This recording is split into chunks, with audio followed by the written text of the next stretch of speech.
Okay friends, welcome back to the channel. We're going to paint this penguin today, but I thought I'd show you real quick just my little paint setup here.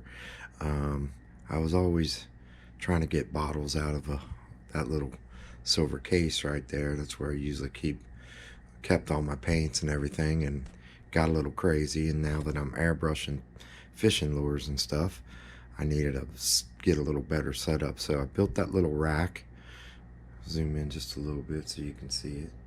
I built that little rack so that I could organize my paints. On the bottoms I have my airbrush paints, and on the tops I have my acrylic paints for painting woods and stuff, and plastics and stuff like that. So this is just a little table I set up. It makes my painting so much easier and a lot better when I'm trying to finish a project and everything. So yeah, I thought I'd just show you my little setup. I built that little wooden rack just out of 1x3s and built them so it's just a little higher than my bottles, so I could actually add, more paints in the future. And if I need to, I can always build another section on top of it. But yeah, it really helps organize your paints and helps you get a little better view of what colors you have. And I'm always going to Walmart and looking through the paints and finding paints that I don't have. So yeah, thought I'd just show you that and show you what my setup looks like. And inside that silver box is all my brushes now. I got all my brushes organized in there, so just makes it easy. I think I got that at Walmart too. It's just a little silver box with fold out drawers on it. All right, down below I got keep my lure painting stuff down there, stencils and boxes of blank lures and everything. So yeah, just thought I'd bring you in, show you my little setup, and in case you were wanting to get you something going. The paint shelf has been really nice. Been a way for me to organize my paints.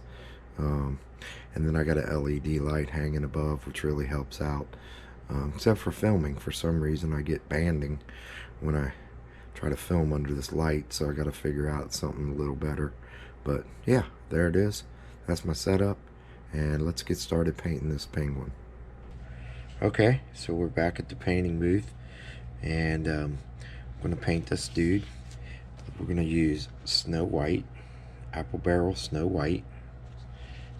Shake it up real good, and we're going to paint the white. I always like to paint lightest to darkest, so we're going to put a little dab in here for the white, and I'm going to wet our brush a little bit. And I'm going to do my best painting in front of this camera.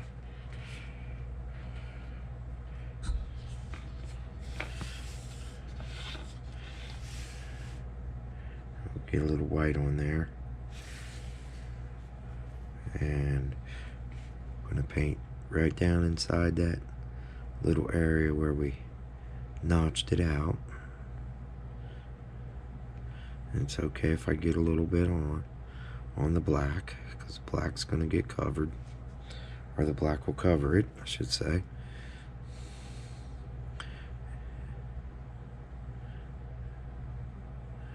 Just run right down to the tip of that wing, come under just a little bit.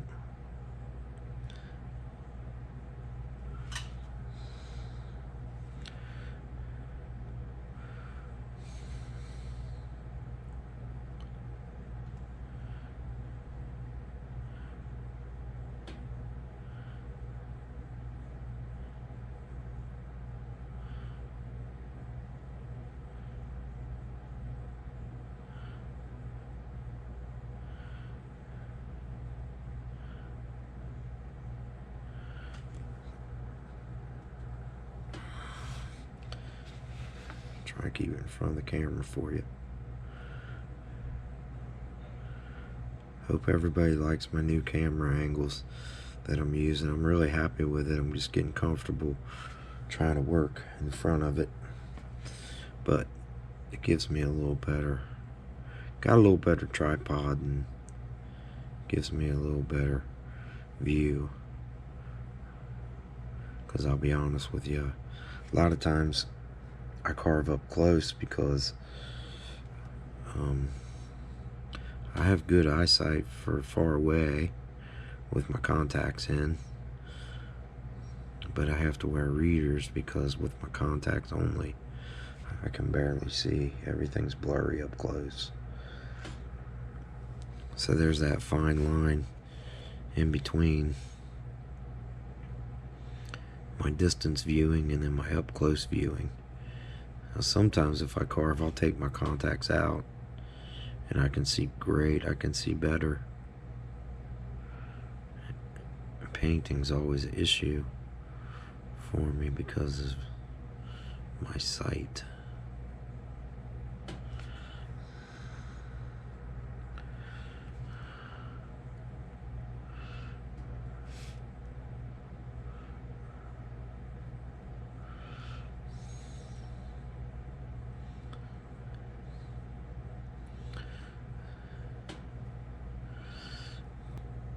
Okay, so I had to pause for a minute because I seen some little slivers in there, and I'll be honest with you, I was up late last night editing the video, and I really didn't spend the cleanup time on this that I wanted to before I painted it.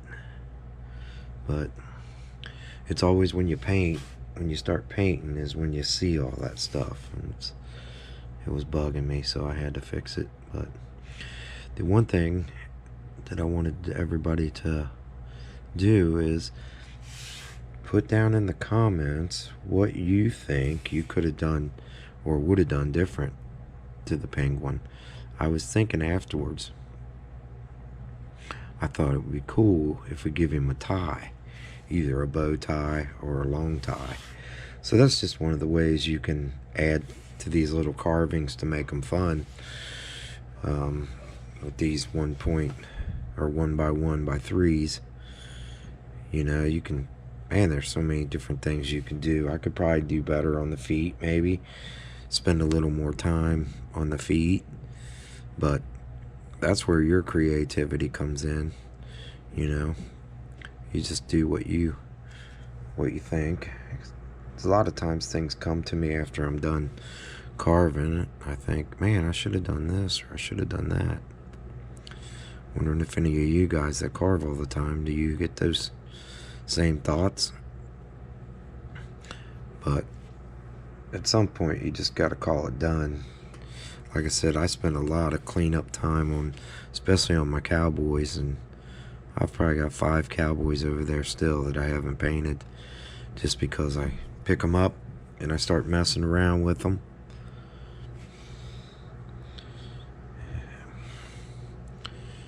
And it's just hard to call them done.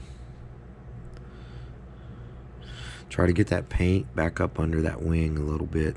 That's what I was doing when I seen it. I was gonna tell you guys to try to get that white down in there, and then that way you don't have any wood showing when you put your black on there. But I think we pretty much got the white now. So next we're going to do is the yellow. And for the yellow, I used Apple Barrel, Multi-Surface, Sunbeam. Sunbeam is the color that I used. So put a little dab in there. Like I was saying yesterday in the video, I could have probably done a gray hat, but after I seen it, after I carved it and got it painted and everything, I thought, well, the black hat just fits him. He just has to have a black hat. That's all there is to it.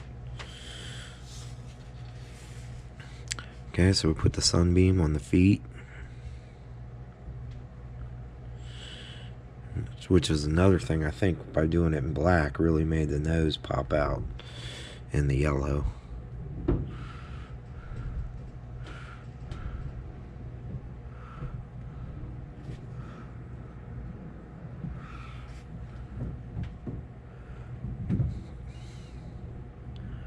Like I said, I like to do my light colors first, and then around the edges I can cover them up with my dark colors. I didn't really thin my paint out for this. When I do carvings for video, I usually use full color paint with just a wet brush to thin it down, just because so you can actually see the colors on it.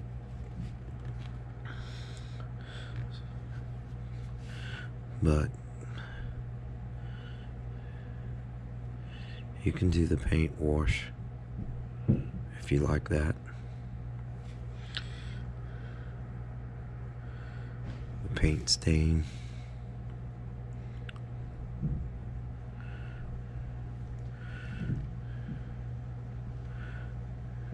Okay, there's his little yellow feet. Let's get his nose.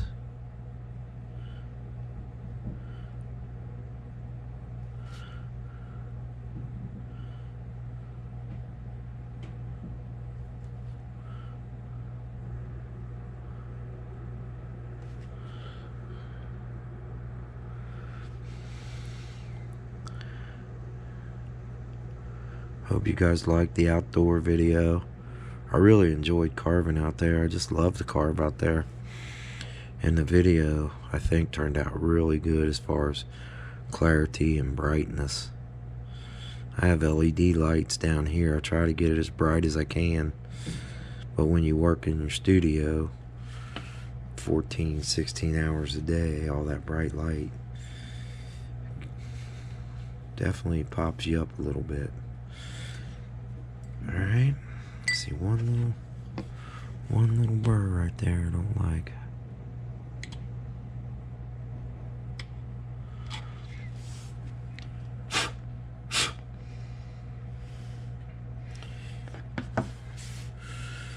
Alright, another good technique is to take a brush to it. If you got kind of a hard plastic brittle brush, that helps clean out a lot of that fuzzy stuff. Alright, next we're going to use the apple barrel.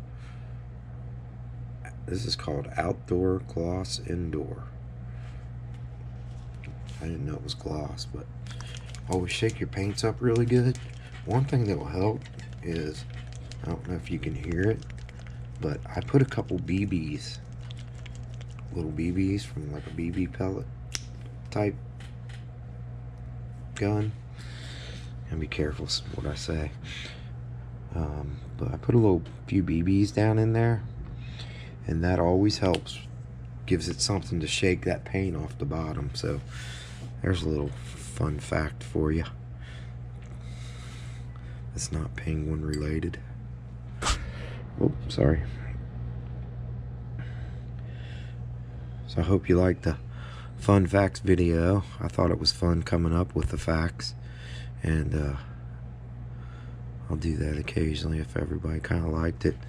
You guys got to let me know in the comments what things you like. If you don't like it, that's fine too. You know, you can put that in the comments. Just as long as you do it constructive criticism. You know, like I just really didn't like the facts. But how could you not like the facts about a penguin? They're just such cool little animals, little birds.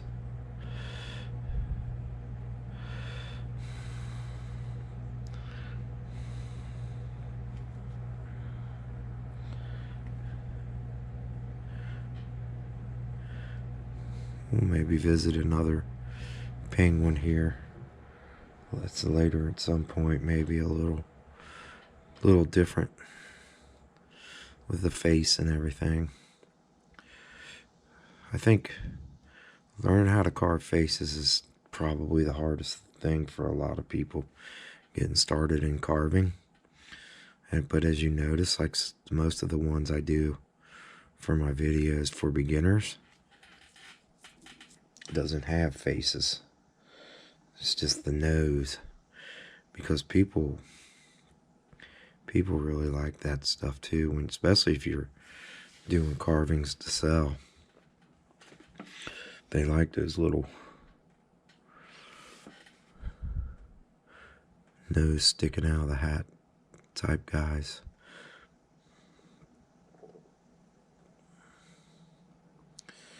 Alright, so I'm going to speed this up so we can bust this out. I don't need this to be an hour-long video.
Okay, I'm going to have to pull away from the camera here just for a minute to get this top of this hat by his nose. So bear with me and I'll bring you back.